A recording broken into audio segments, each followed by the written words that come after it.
Good morning to all of you. Let we start our maths online classes for class third. My dear student, in previous class we do part A and part B of question number second. Now today we will start from part C.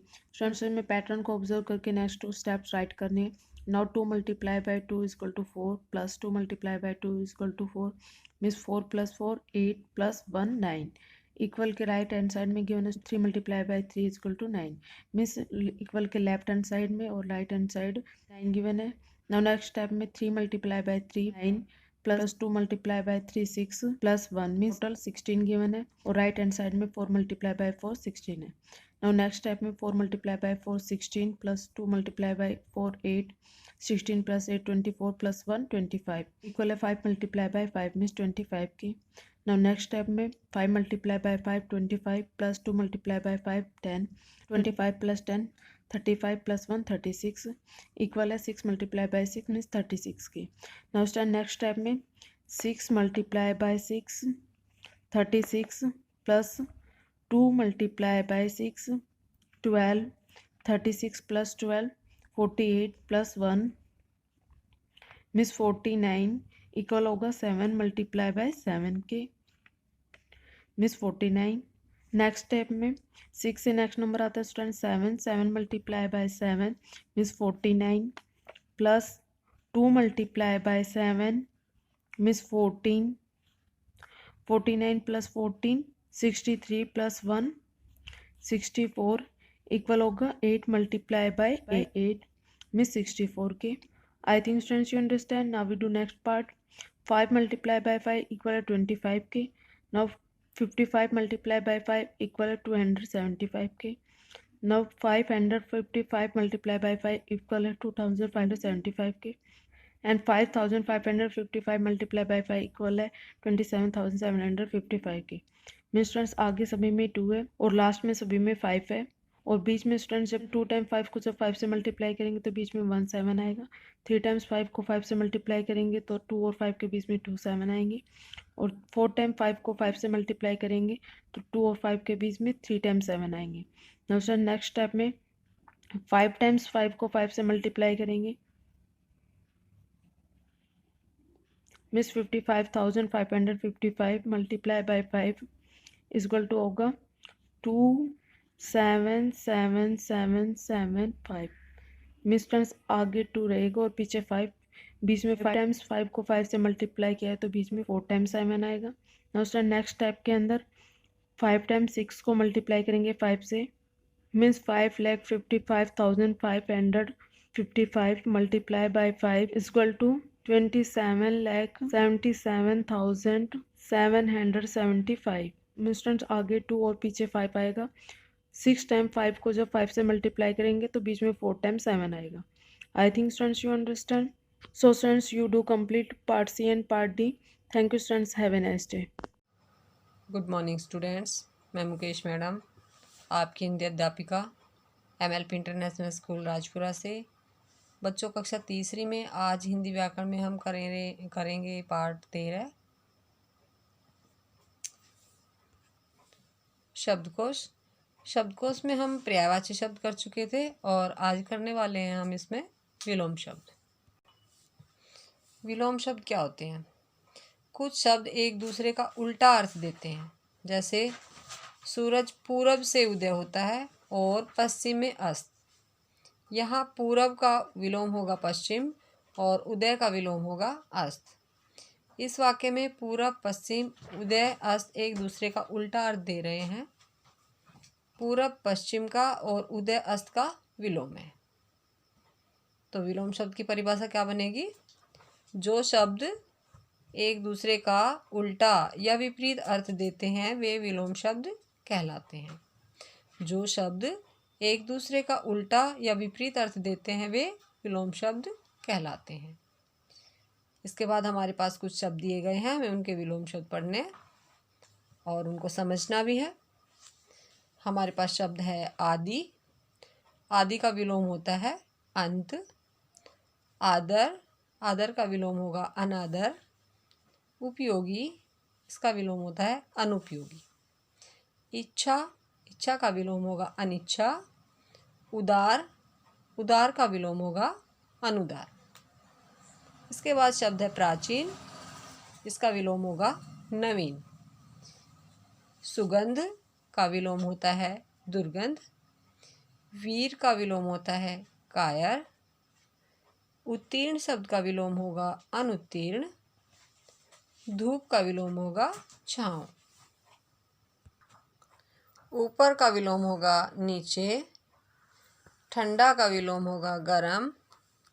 उत्तर का विलोम होगा दक्षिण। जन्म का विलोम होगा मृत्यु। हित का विलोम होता है अहित। और गीला का विलोम होगा सूखा। हिंसा का विलोम होगा अहिंसा। और देशी का विलोम होगा विदेशी। कुशल, कुशल का विलोम शब्द होगा अकुशल। और अंधेरा का विलोम होगा उजाला। ठीक का विलोम होगा गलत। और दयालु का विलोम होगा क्रूर। हार का विलोम होगा जीत। और बीमार का विलोम होता है तंदुरुस्त। तो बच्चों आज के लिए इतना ही। ये जो मैंने विलोम शब्द आपको पढ़ाए हैं, ये शब्द और इनको विलोम आपको अपनी नोटबुक में सुंदर राइटिंग में लिखने हैं और याद करने हैं। तो बच्चों कल फिर मिलते हैं, तब तक के लिए धन्यवाद। Good morning all of you. In previous video we complete our question answer. Now in this video we will do our tick the correct option जो हमारे बच गए थे. Is not true about the Weber bird. जो Weber bird के बारे में true नहीं है वो कौन सा है? It can tie knots in the nest. It has a strong conical beak. Its nest has a narrow tube-like entrance. Its nest is tiny. तो ये तो सब सही है क्योंकि वो नॉट करके नेस्ट बनाती है, स्ट्रॉन्ग कॉनिकल बीक टाइप से स्ट्रॉन्ग होती है उसकी, और उसका जो नेस्ट होती है ट्यूब लाइक एंट्रेंस होती है। गलत क्या है ये? It's nest is tiny. No, इसका तो फैंसी भी होता है नेस्ट और बिग भी होता है। फिर है which of this material a bird might use to build nests. Nest बनाने में उसका क्या क्या यूज़ होता है? ड्राई ग्रास, लीव्स, ट्विग्स, ये सब यूज़ होते हैं, तो हम ऑल ऑफ दीज पे लगाएंगे। उसके बाद है it pierces holes on each leaf edge, identify the bird. जो बर्ड लीफ पे अपना नीडल टाइप का होल करके बनाती है वो कौन सी बर्ड होती है? नेस्ट बनाती है जो hummingbird, eagle, cuckoo? No, it's tailor bird, इसलिए उसका नाम टेलर बर्ड है। फिर before the egg are ready to hatch they need to be, egg जो हैच जो फूटने के लिए तैयार होते हैं उससे पहले इनको क्या करना पड़ता है? ब्रोकन, वॉश, केप्ट वार्म और केप्ट कूल। तो कैप वार्म उन्हें गर्म करना पड़ता है, बर्ड बैठती है ना उसके ऊपर बहुत देर तक। फिर which of this is not false, इनमें से कौन सा सही नहीं है? Adult bird bring food for the baby, ये तो सही है ना, इसमें से कौन सा गलत नहीं है, यानी सही है। तो बड़ी बर्ड जो होती है वो अपनी बेबी बर्ड के लिए खाना लाती है, it's true. Baby bird start flying as soon they, जैसे वो हैच आउट होते हैं एग से, क्या वो उड़ने लग जाते हैं? तो no, it's false. Adult bird leave their babies alone as soon they, जैसे वो निकलते हैं अपने हैच आउट होते हैं, क्या वो उन्हें अकेला छोड़ देती? तो नो।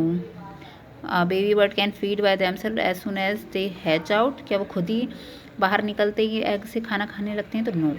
तो हम इसमें फर्स्ट वाला करेंगे। ओके, यहाँ पे हमारा चैप्टर कंप्लीट होता है। अब हम चैप्टर 10 करेंगे। Okay, solid, liquid and gases. यहाँ हमारा चैप्टर 10 है। चैप्टर का नाम है सॉलिड, लिक्विड एंड गैसेस। हर चीज़ हमारी जो 3 चीज़ों में बटी हुई है, तो वो सॉलिड है या तो लिक्विड है या तो गैस है ना। इसके अंदर हम मेन क्या क्या पढ़ेंगे? Properties of solid, liquid and gases, changing form, इनके चेंज होने के फॉर्म, और water exits in all the 3 form, जो वाटर एग्जिट होते हैं तीनों फॉर्म में वो। ठीक है। अब different things have different form depending upon its form. A thing is known as solid, liquid और gas.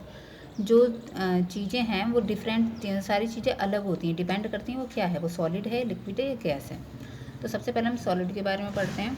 A pencil, a slice of bread, piece of wood and a pair of shoe are solid things. जैसे आपको pick में भी दिख रहा है कि ये सारी सॉलिड चीज़ें हैं, आपको दिख रही हैं, है ना। आप होल्ड भी कर सकते हो, जो चीज़ आपको दिख रही हों और एक जगह पर हो, हिल ना रही हों, वो सॉलिड के फॉर्म, ओके।